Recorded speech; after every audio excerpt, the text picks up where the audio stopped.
We start. We do 1 minute of rhythmic breathing.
How do we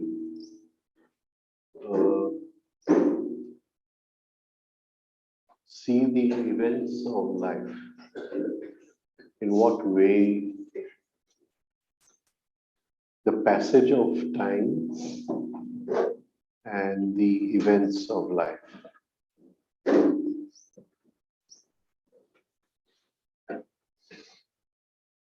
So life is one event after the other, right? So now for the essence, how does this work out for the essence?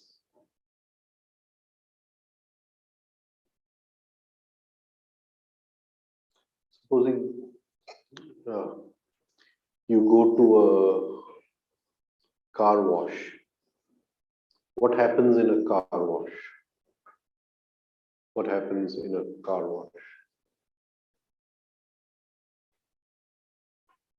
First, they'll wet the car. So the car goes through like this. And then they wet the car, and first they'll get rid of all the dust, then they'll wet the car, then they'll soap the car, then they'll shower the car, and the car will then be dried through a dryer and it comes out at the other end. Right? So the car goes in, it is full of dust, and it comes out the other end, the car is washed. Right? You've seen that on movies and all that, right? Now, this car wash,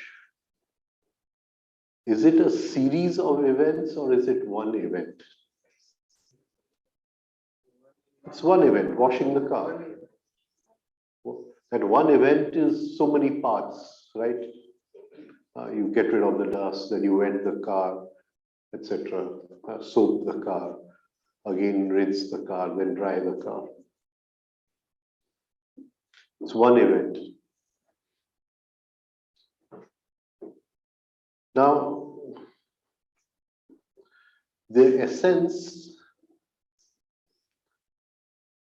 you see, we see the body-brain system or the machine differently because of, why do we see it differently? Because of age. So I'll say I'm 66 years old or whatever, right? So there is an aging of the machine. Right? But the machine is a factory. The machine is a factory. And the essence goes into this factory at one end, into the car wash at one end. And at the end of life, it comes out at the other end. So whether the body-brain system is 20 years old or whatever, right? 60 years old, 66 years old, right? In the end, the process is the same. The process is the same. Now, at each moment, what is the relationship between the machine and the essence? Samjhay what I'm saying? There's a tunnel. The tunnel is the car wash. Here I'm born into the tunnel. The essence is born into the tunnel, right? And the essence passes through the tunnel and it comes out at the other end. Now, for the essence, all this is one event. This is just one event. Because the body is aging, we remain in this, what do you call, this imagination of time, that time has elapsed. It's no time. It's just subjective time, 1 year, 2 years, subjective time. Now, what is happening each moment between the essence and the tunnel, which is the body-brain system, which is the machine? What is happening each moment? Each moment, if anyone can answer. It experiences life through the machine.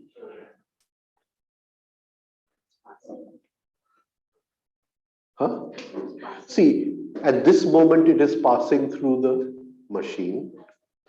Then if the machine is asleep, then the law is that the essence will identify with the sleep of the machine.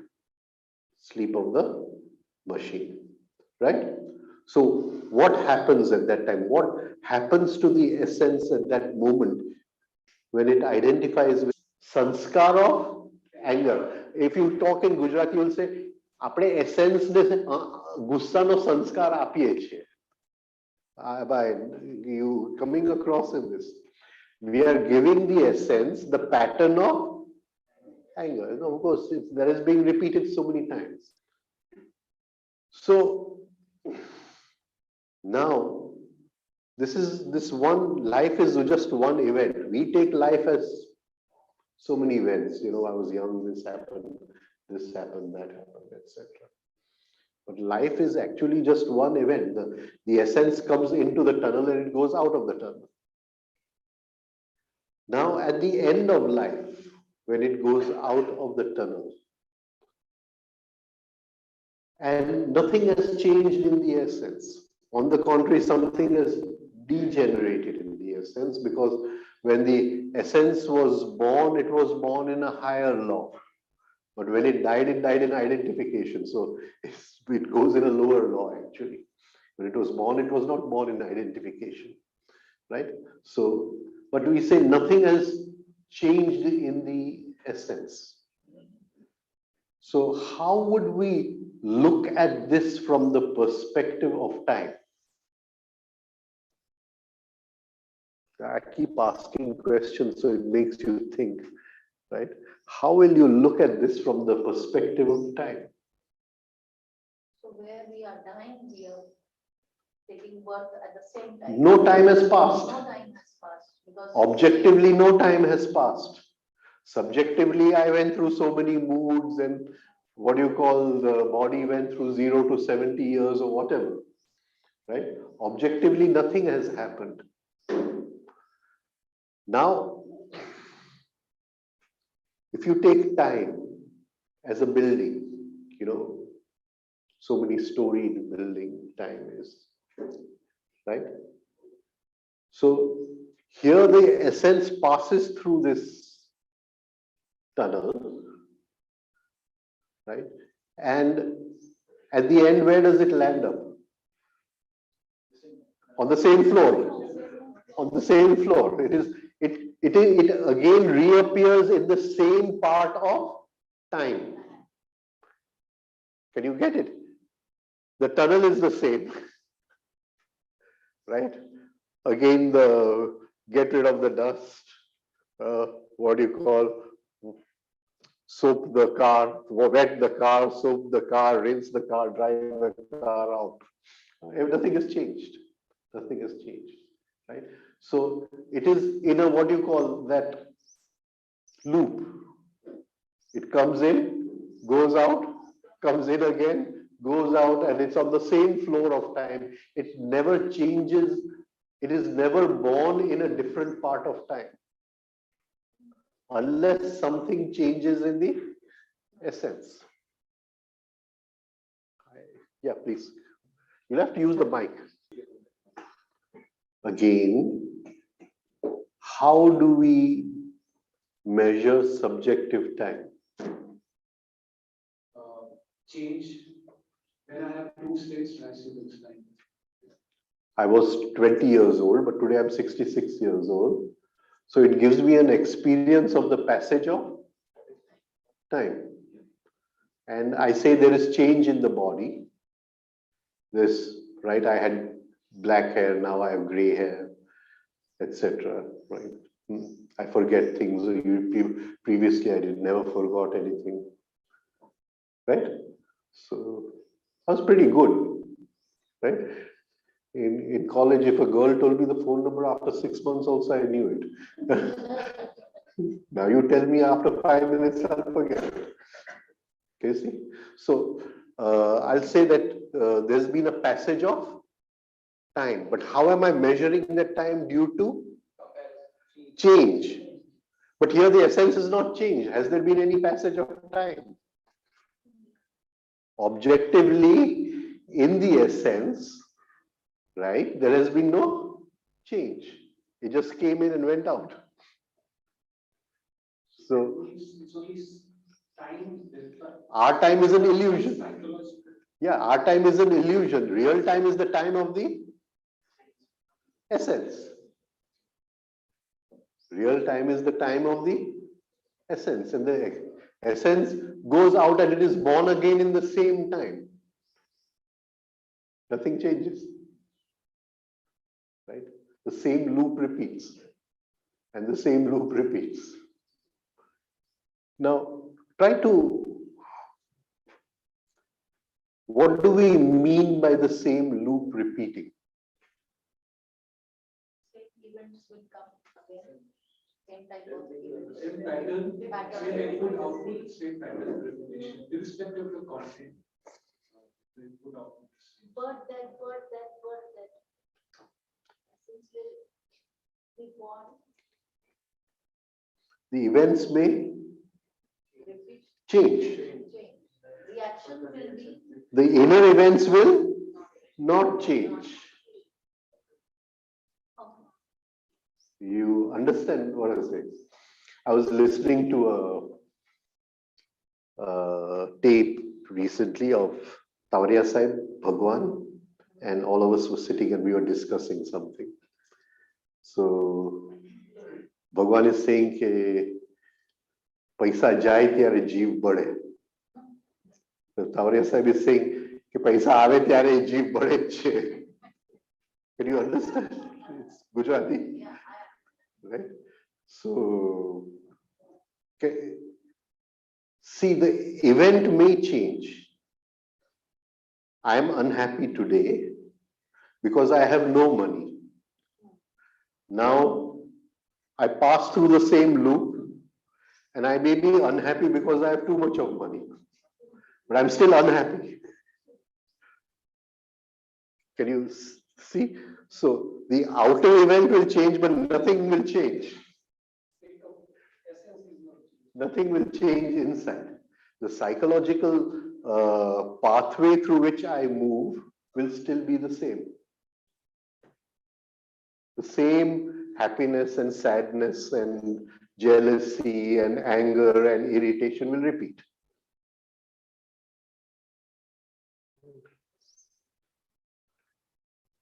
But the outer events may change or may not change. It does not make any difference. Because we invite the outer events in a spectrum.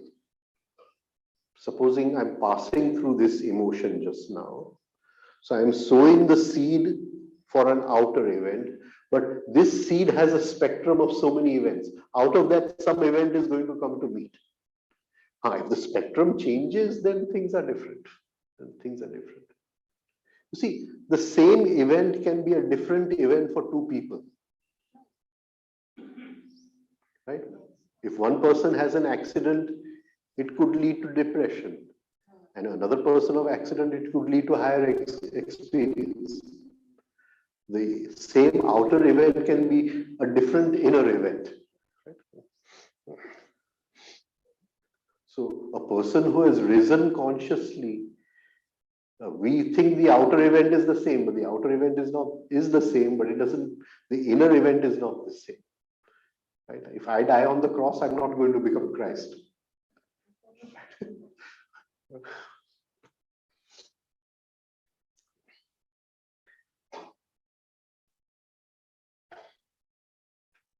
So each moment we are giving ourselves that sanskar in sleep, and that is increasing the bondage of sleep. So this was something, and I have to still answer your question. Jiten, you're still your question. We come back to that. And the question is, what is the difference between soul and spirit? Essence and spirit.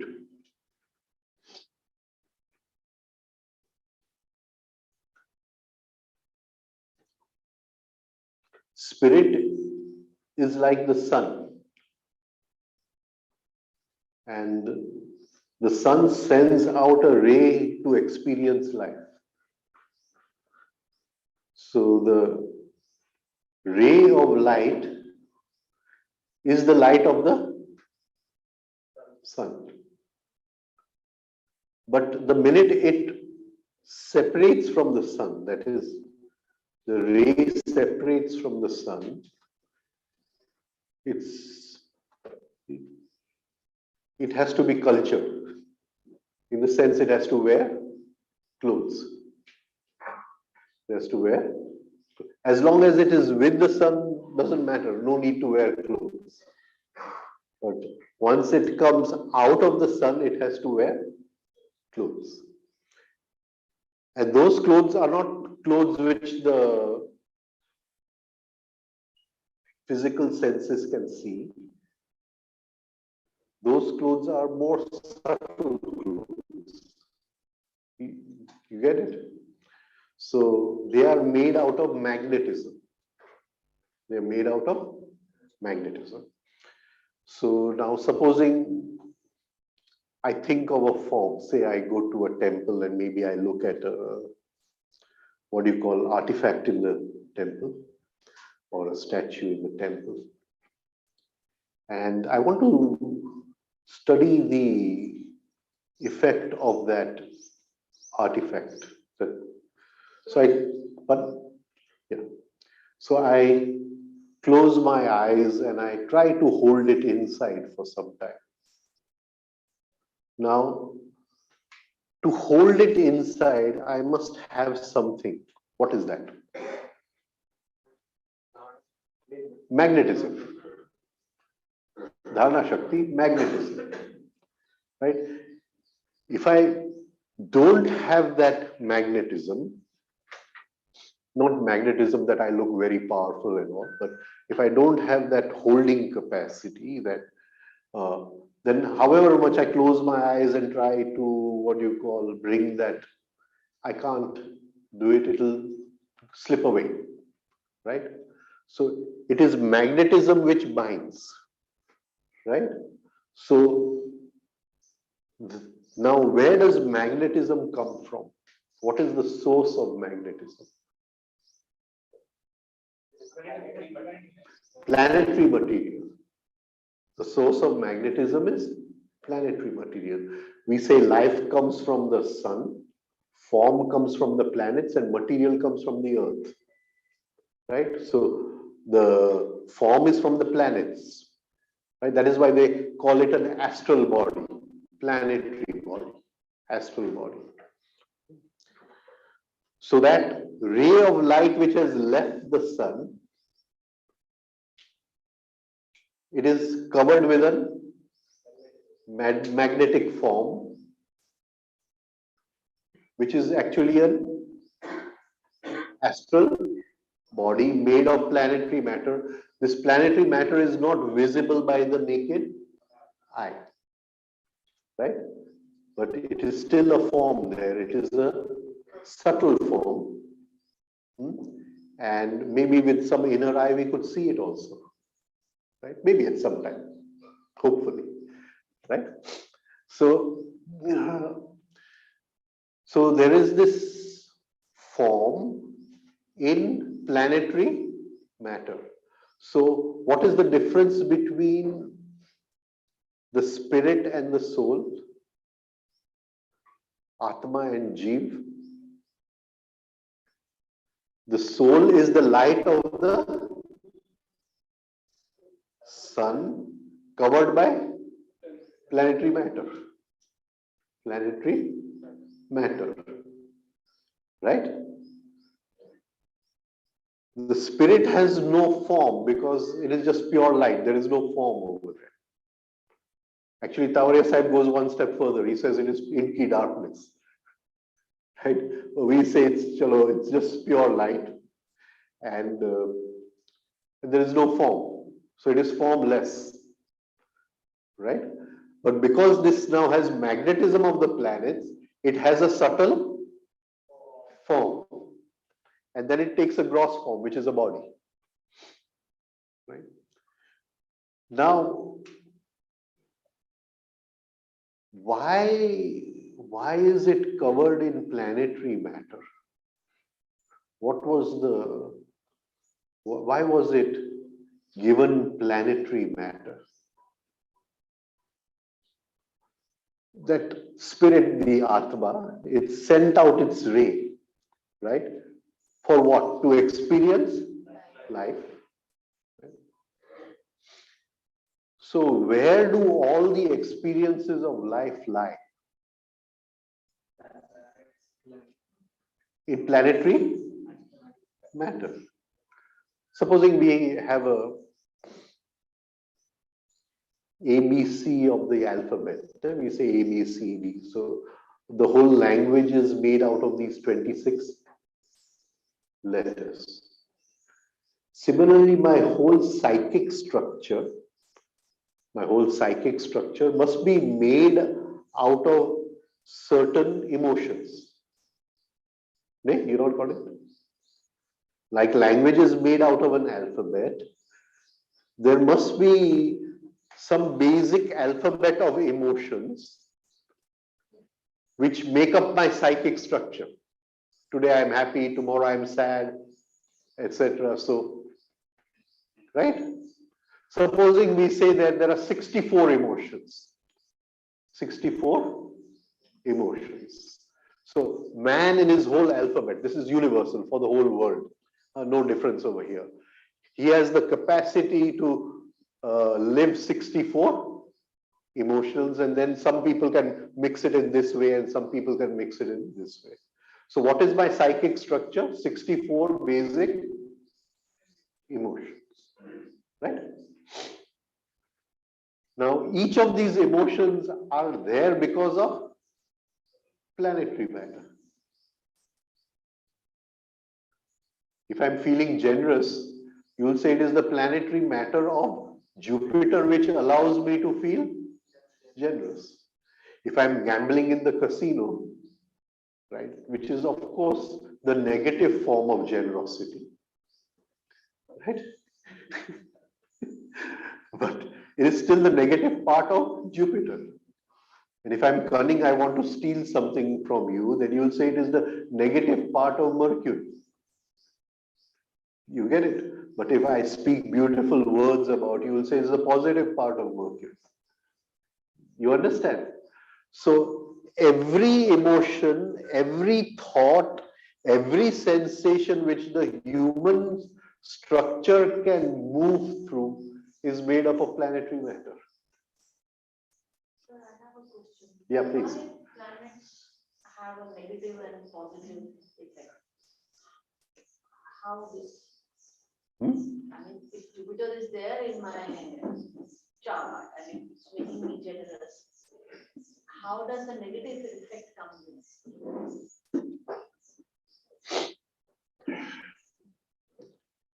You know, I'm talking about a very recent incident. About 2 years ago, somebody called me and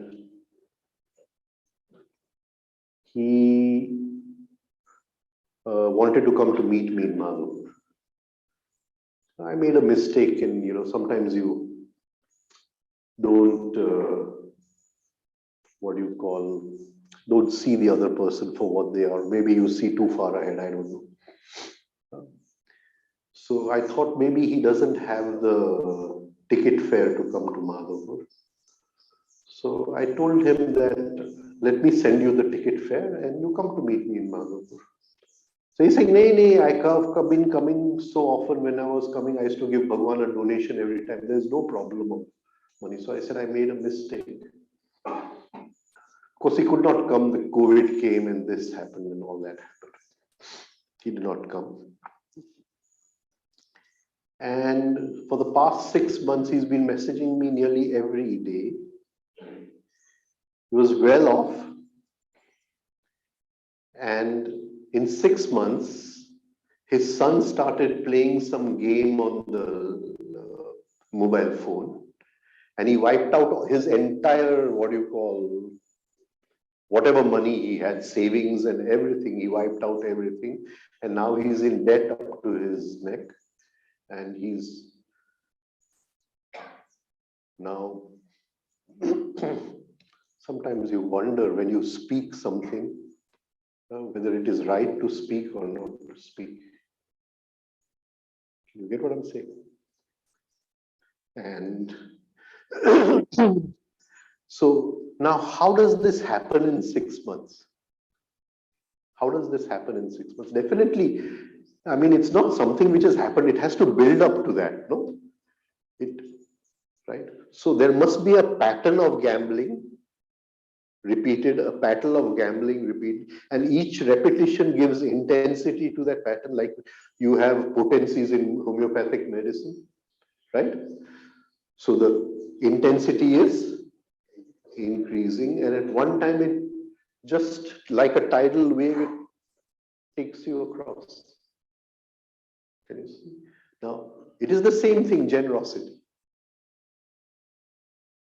But it is the opposite pole. Can you read? We have a nice joke over here. Amongst us, we have a very nice joke. We go to the temple and we pray, and I say, oh God, I have only this one car and it is giving me so many problems, and it doesn't start when it starts and I have to push it. You please give me a new Mercedes or something of that sort. And God listens to my prayer. He says, I have only one problem. When I made the universe, the first law I made was Dvait. Of course, in Vedanta, they call it Dvait. We call it everything in pairs. So if you go to the supermarket, orange juice, lemon juice is free, right? 1 + 1 is free over here. So God says that, okay, if you want to be happy with the car, but I can't just give you happiness. It's not allowed. When I made this game, the game was that everything in pairs, right? So he says, I want to give you a Mercedes car, but the thing is that with happiness, I have to give you sadness. So you decide which one. You want the happiness of the Mercedes car, then which part? Maybe you'll get a fiery wife or something. Right?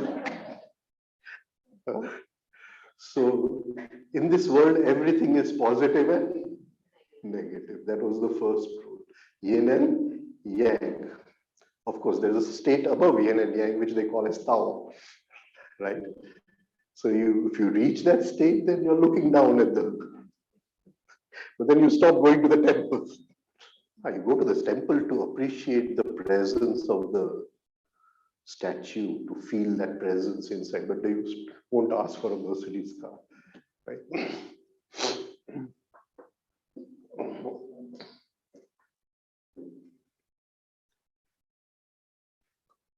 So the ray at a certain point wants to go back into source.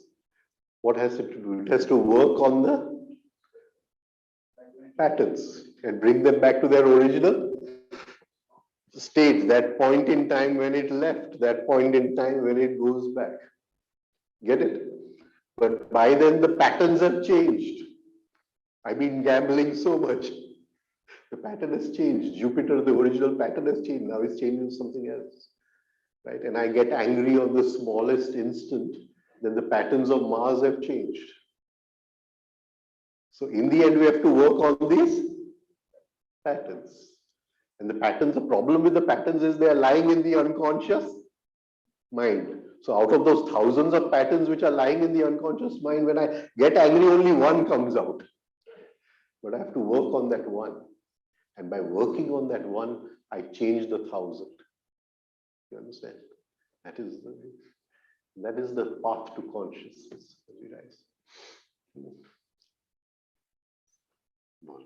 And it brings freedom from the planets.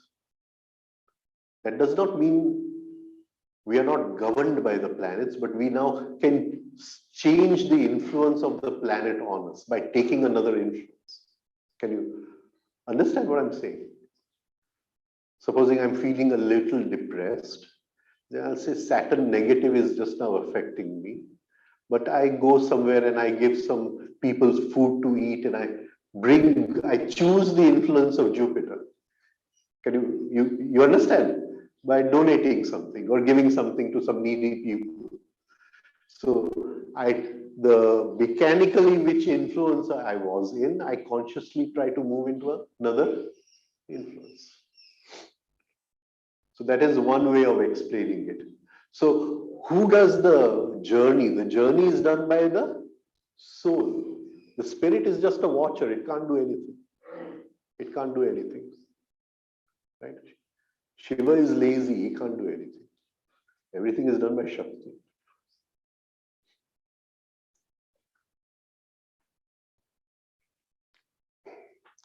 We were in one place in Himachal, and that place is famous for growing that, what do we call charas in English? Huh? Wheat. So the world's best is grown. It's up in the mountains, right? It's up in the mountains.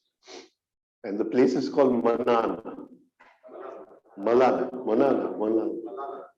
And that drug which comes out of Malana is called Malana cream. It commands a big international price, So you go there and you pass through the village. None of the guys are working. They're all playing cards. And the women are doing all the work. Shiv and Shakti. Closer.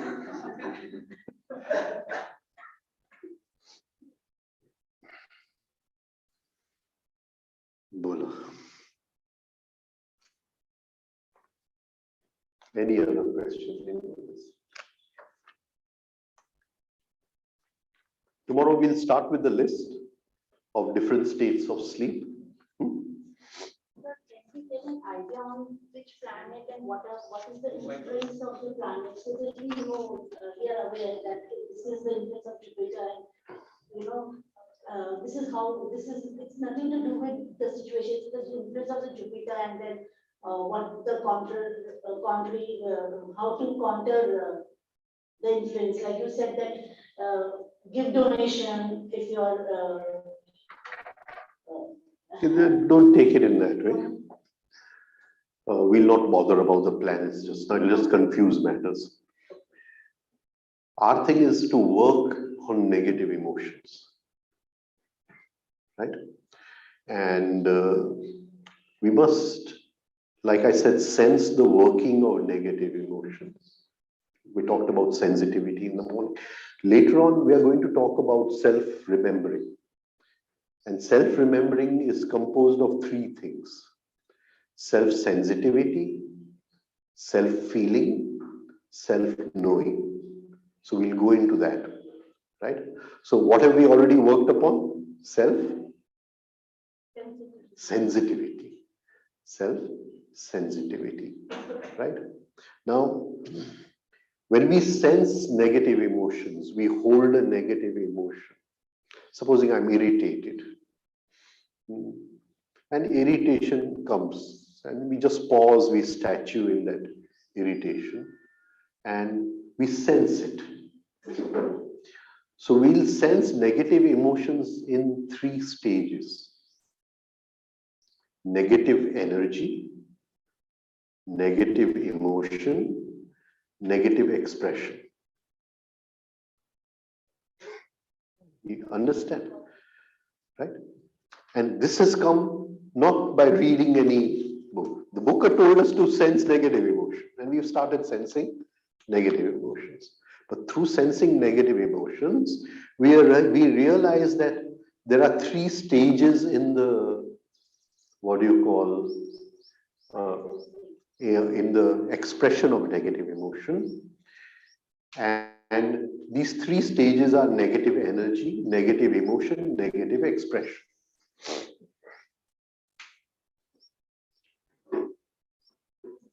What we can do, when you write on the board, you can also write the Gujarati on the side. So that will give some idea. Don't know Gujarati?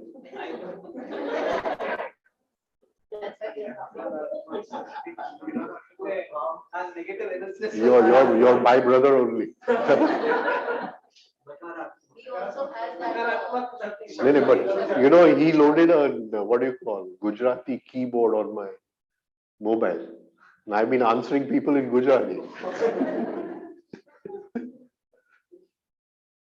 Okay, expression is vyakti kar. Vyakta karu, vyakta karu. Abhivyakti. See, you have a professor next to you. Not an ordinary professor, but PhD, doctor.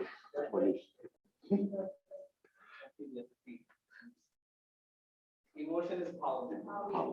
Lagni ane bhav. Negative emotion is more lagni, it is not bhav.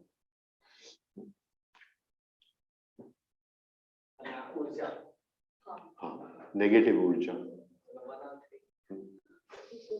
And we can put one stage before that, normal energy.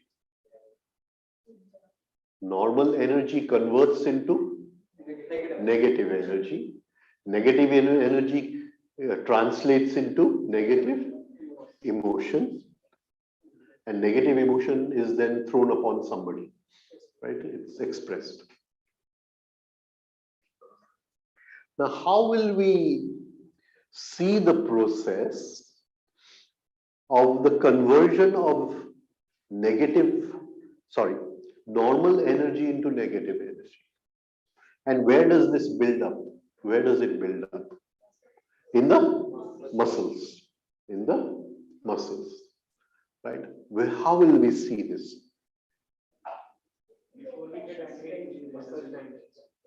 No, we must bring our sensitivity to a state where we sense normal energy is being given a negative charge. It is being built up as a negative charge.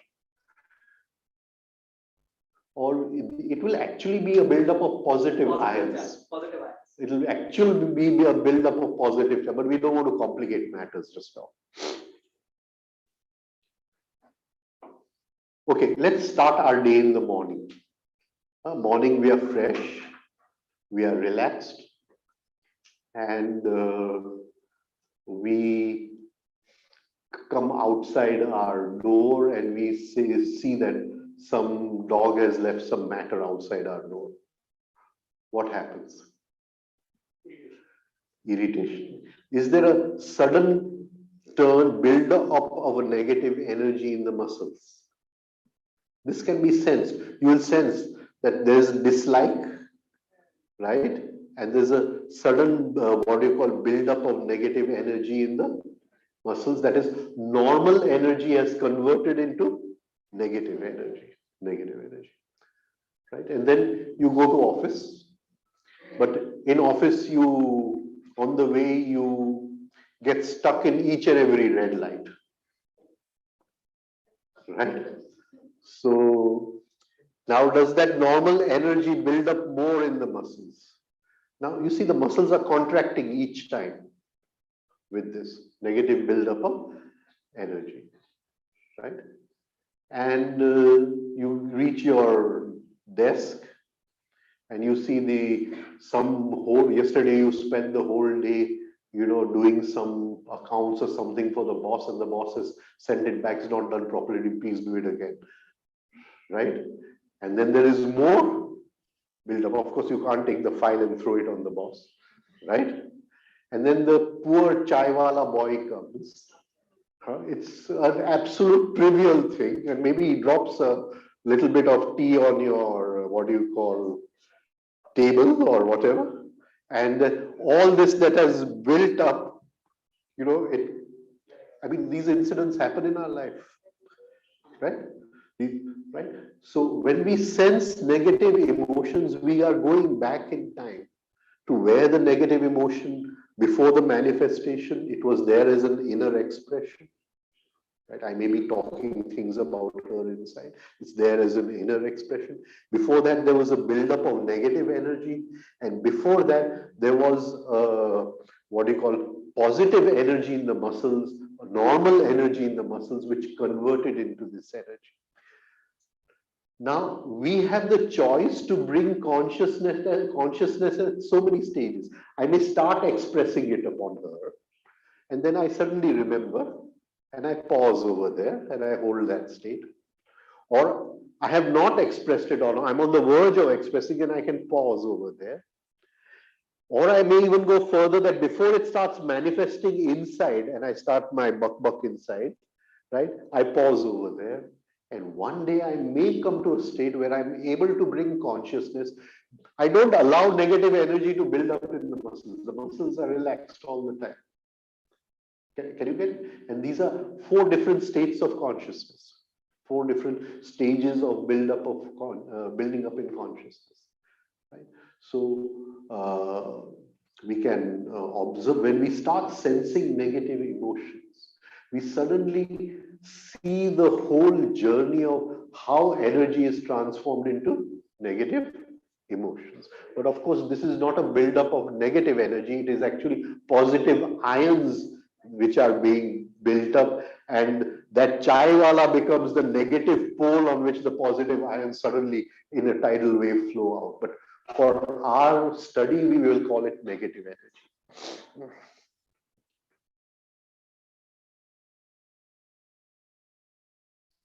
And this must be seen. So whenever we feel a dislike of anything in our lives, just pause over there and see that dislike at that moment will in the muscles convert some normal energy into negative energy. Just sit down, relax the muscles, let that energy go back, transform it from negative energy to, again, normal muscular energy.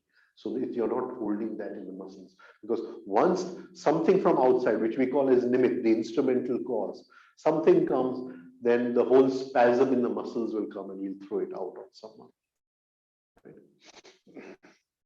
And in this way, we can work on negative emotions. So we don't want to, what do you call, just now work on the planets. Can you get it? But we work on negative emotions. And the very, what do you call, you see, I'm repeating the negative emotion on you, on her, right? So every time I'm sowing a new seed, you get it? The seed of negativity. And this cannot invite happiness. It's not possible. And try to remember this, because whenever you decide something in life, try to go back into what seed you sowed. You understand? Supposing I'm working for you and you suddenly say all things to me and I say, oh, I don't want your job. Right? Now I've given back the job in a reaction. I've given back the job in a negative state, in a negative, what you call, mechanical way. Can that decision bring happiness tomorrow? You understand? So whenever we decide anything in life, especially the major decisions of our lives, do we decide it out of reaction? Do we decide it by sowing a negative this thing? Or what you call seed? Now it could be comparison.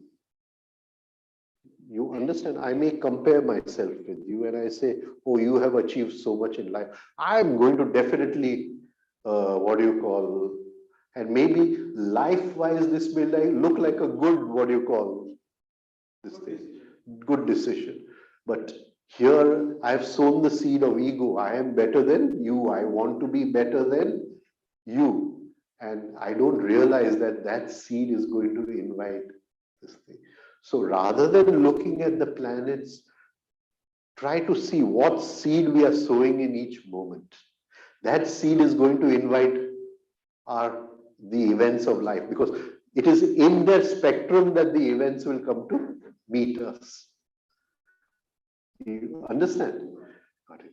So, and the first thing we must work is upon negative emotion, because they can never lead to happiness. It may lead to satisfaction. Can you understand? It can lead to satisfaction of the ego. I may reach a state where I'm better than you. I may have more than you. But it's not going to bring me happiness. It will bring me satisfaction of the ego. It will, that you had so much, I did much better than you. But it will not bring real happiness. It's not possible.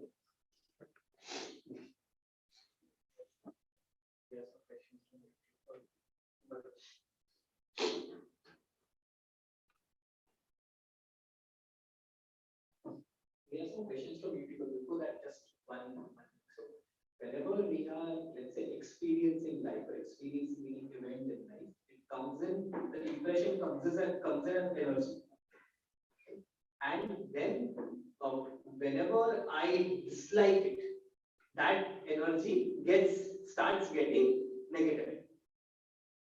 Whenever I dislike it, that energy starts becoming negative energy. It starts going on the negative energy pathway. The impression is always neutral. Which is energy, right? I'm getting energy from outside. Not energy, always. The impression which comes in has many things inside.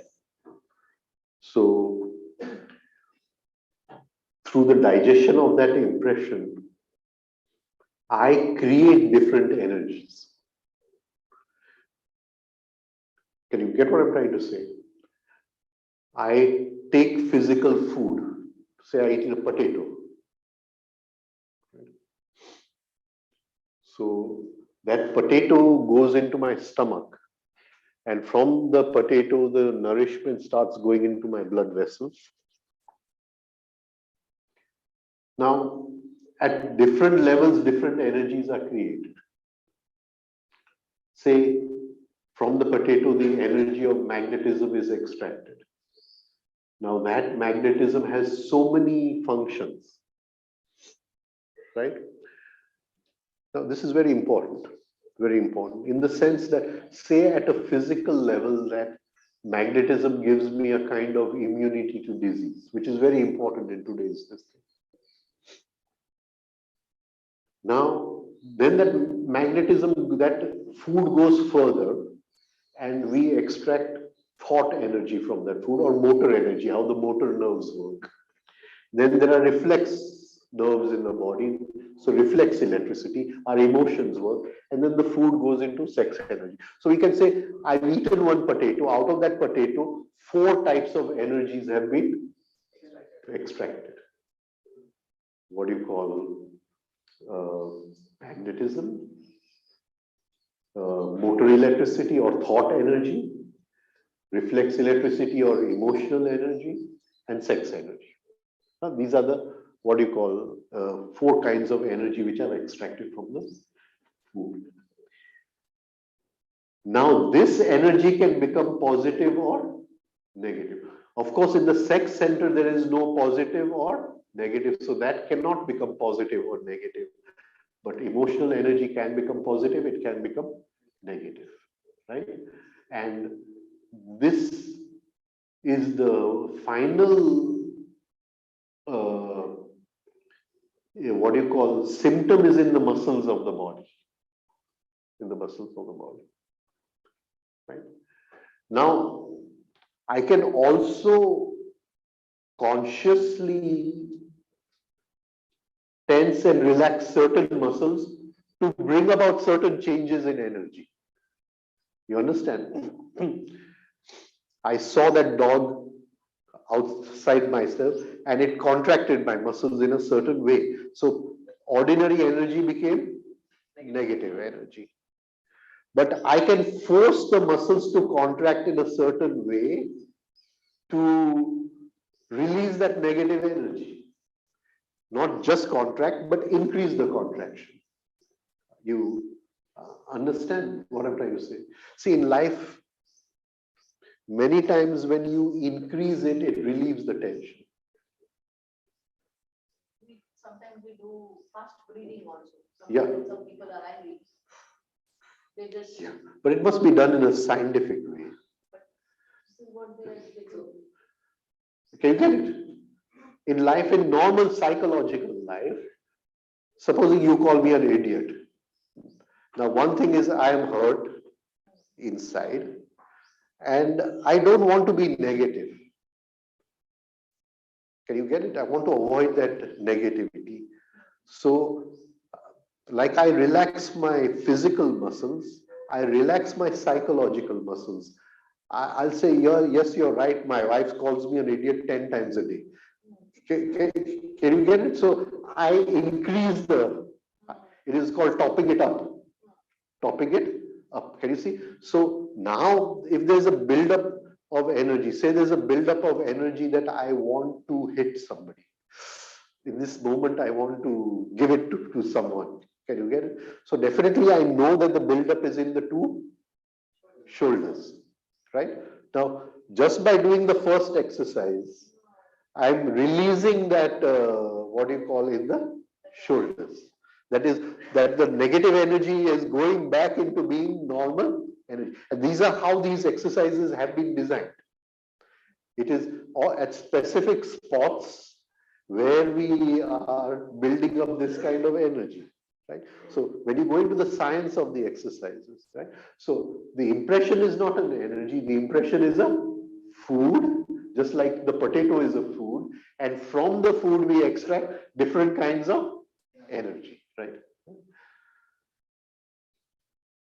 There is an interesting little point that you mentioned about partially tense and then complete tension is to relaxation. There's an interesting the science behind it. I was discussing it just the other day with the physiotherapist Disha, and when you are, let's say, Ishita, but when you are partially, what happens is when you do this, right, there is partial contraction in the muscles.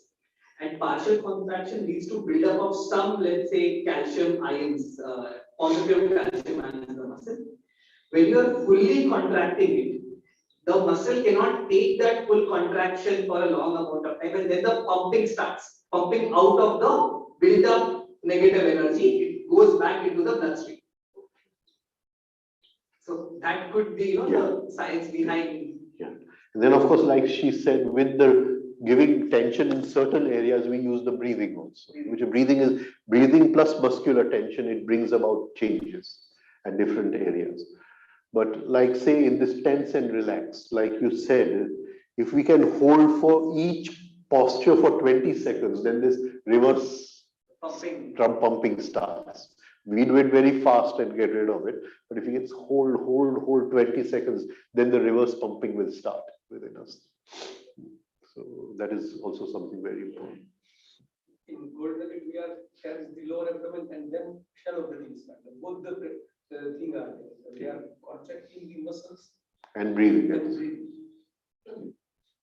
Breathe out.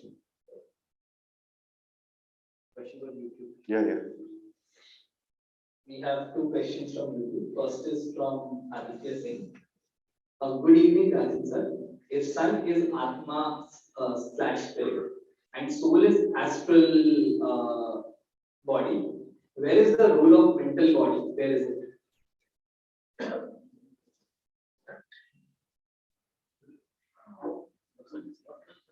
What happened?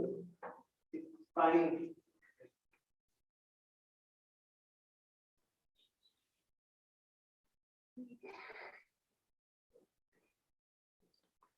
So I tried to make it simple. I don't want to complicate it with mental body and causal body and all that. I just wanted to make it simple that if the source of light is the Atma, the spirit, the soul is the light of the spirit plus planetary material. Of course, to go back into that state, there are bridges which have to be built, right? So between the astral and the causal body, which the Atma is not alone, it is covered in a causal body, right? There is that space which has to be covered. Some can call it the mental body. Taurya Sai calls it the energy of essence of consciousness. We don't want to go into that. Doesn't concern us also.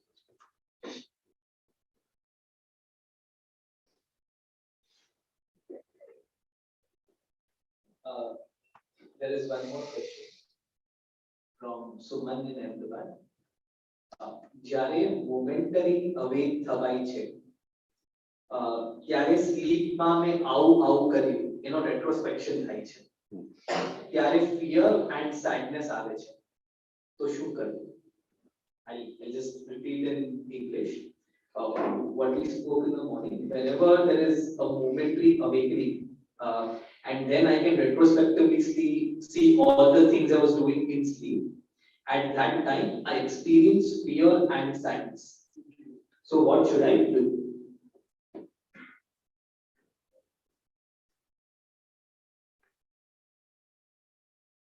The answer is in the question itself. Fear and sadness means I am not, the machine is not awake, it is still identified. From one identification to the other. Identification. It is still identified. So the idea is to come to a point where I was in fear and I am now, right? So he has to practice the exercises. If he's not coming to a state where there is no, at least there must be one small awakening where he sees that he was in sleep. The sleep of fear. What is the other one he said? Sadness, or the sleep of sadness, whatever. See, have you ever gone to a funeral? There's a dead body, right? And people are crying. Now, it's a very good exercise, very, very good exercise to go to a funeral. There's a dead body and people are crying and all that, right? And before you go see a good serial and think about the serial, maybe Johnny Walker or something or whatever. Yeah? Now, as you come into this thing, what do you call funeral, and there are people crying there, sense the cloud of sadness, which is what you call you're getting seduced into it. Seduced is the right word. You're getting, what do you call, pulled into it. Even if you don't want to cry, you don't know the person who has died. And because somebody else is crying, you start crying, right? And it's a beautiful experience. You just go there and it's like a small wave which slowly engulfs you, right? And sadness is something like this. It doesn't need a cause. That funeral is just, sadness comes from inside. right? The identification, because the matter is lying there, it gets transformed into sadness, right?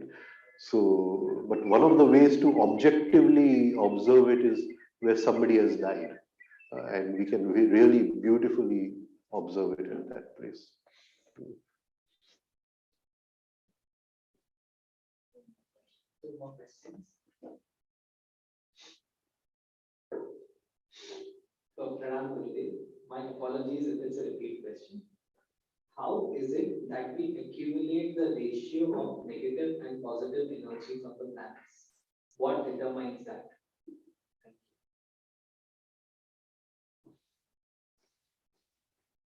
I mean, it is a repetition, not one repetition, but many repetitions.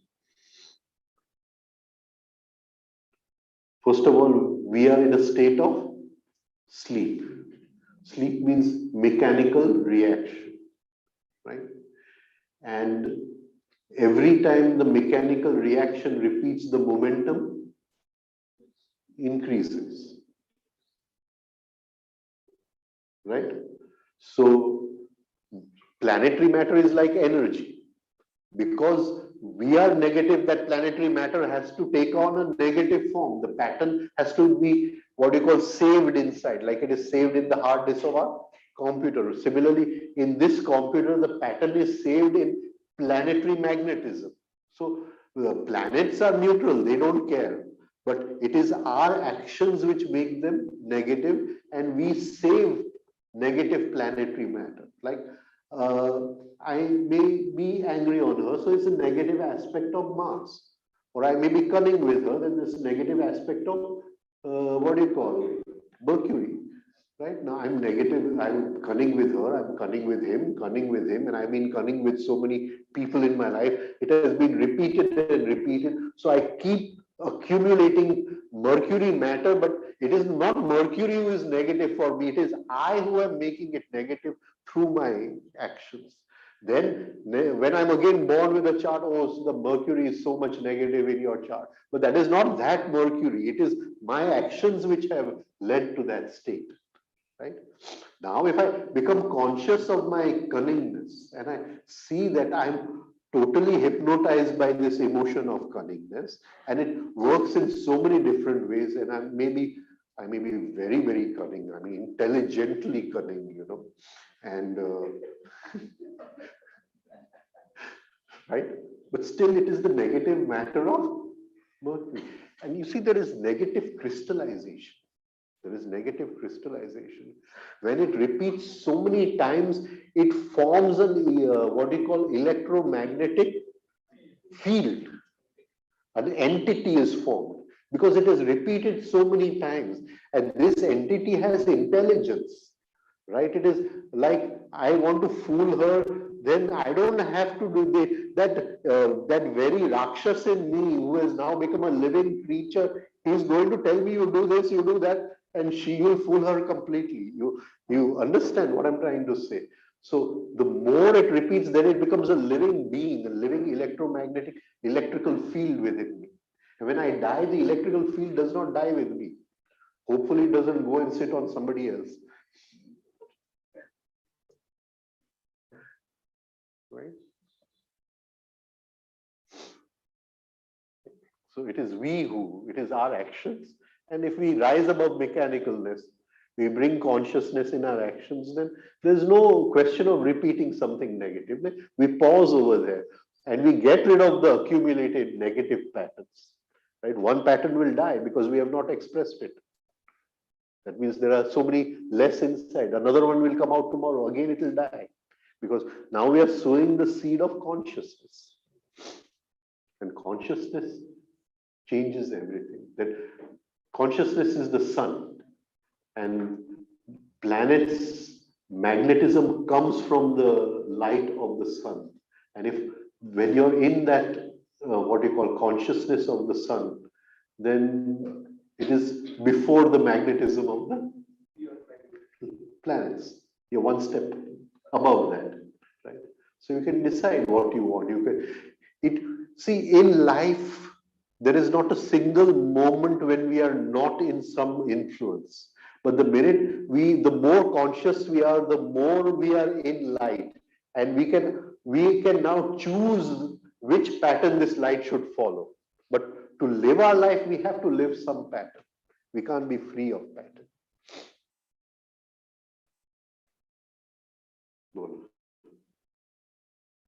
One more question from Harsha Parekh. This is Pune lady? Yeah. Yeah, she was to come now. Can we transmute negative energy by chanting?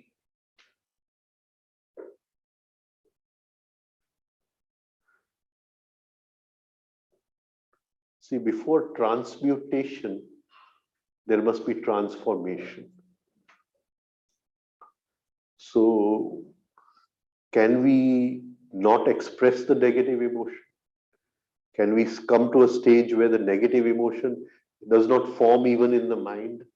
And can we transform the, what do you call, negative energy into original energy? And when energy comes back into the in its normal state, then we are now eligible to transmutate that energy into something higher. We now can take that energy into something higher. So first, there must be a transformation from negative into normal. And from normal, then we take that into higher. Right? There's a first transformation and then transformation. But directly to transmutate the... See, transmutation is the law of the sun. We do not understand that law. On the earth, I cannot change mercury to gold. But in the sun, the atoms of mercury, they undergo nuclear processes and they can become atoms of gold. So in the sun, there is transformation. But on the transmutation. On the earth, there is transformation. I can take raw iron and make a beautiful plate out of it, right? So this transformation. Of course, when man discovered nuclear energy, he learned the law of transmutation. He brought the power of the sun on the earth. Right? So, but that has to be used in a very conscious way. You cannot allow mechanical man to just use that energy. So it is the change of electrons. Change of electrons. Yeah. Electrons. So first, and on the level of the earth, we transform, and from then we transmutate. In transmutation, there is, you see, it cannot happen, any kind of transmutation cannot happen without the help of sex energy. There is a sublimation of sex energy, transmutation of energy. So, first of all, to work with the sex energy and to free it from excitement, it takes years of practice because our sex energy is a total victim of excitement, right? And we don't know the experience of sex energy without excitement. To feel sex energy, we have to get excited, right? So it's a transmutation is a because that has to sublimate with the transmutation. Both have to move together. Right? We'll stop over here. Right? Okay, so tomorrow we'll take the different forms of sleep. Then day after we'll take the 7 levels of the ego. Right? Okay. Is this setting okay for everyone? Yeah, for me there's no problem. If you feel there's less space, then you get rid of this stand. What do you call it? So more people can come in. Does chanting help, sir? Is good chanting be recommended for when you're in a spiritual path? Mantra chanting or any chanting? No. Chanting of mantra. First of all, there must be the why of doing it. Can you understand what I'm trying to say? So if you prepare the questions, then we'll talk about it tomorrow. So in the morning, we'll take the different kinds of negativity, and in the afternoon, we'll talk about mantra, right? But why do you want to chant it? What is the aim, right? And whether the science of the mantra can lead you to that aim. You understand? Mantra is a science. It cannot be a what you call matter of like dislike. People phone me up. Oh, I like the Shiv mantra. God help you, right? Can you understand now? There is a science behind each mantra. Some will lead to dissolution, right? Some will lead to removal of obstacle. Some will lead to increase of different energies. And then there's the whole encyclopedia of black magic mantras, which I want to control you. You see, can you get the aims or of that? So, what is your aim in the mantra, right? And what is the science behind the mantra? That should be clear before we do anything, right? And then many times you see one mantra said in a certain way gives a certain effect, but the same mantra said in a different way can completely give a different kind of effect. Can you understand? So that also has to be seen. So we'll talk about it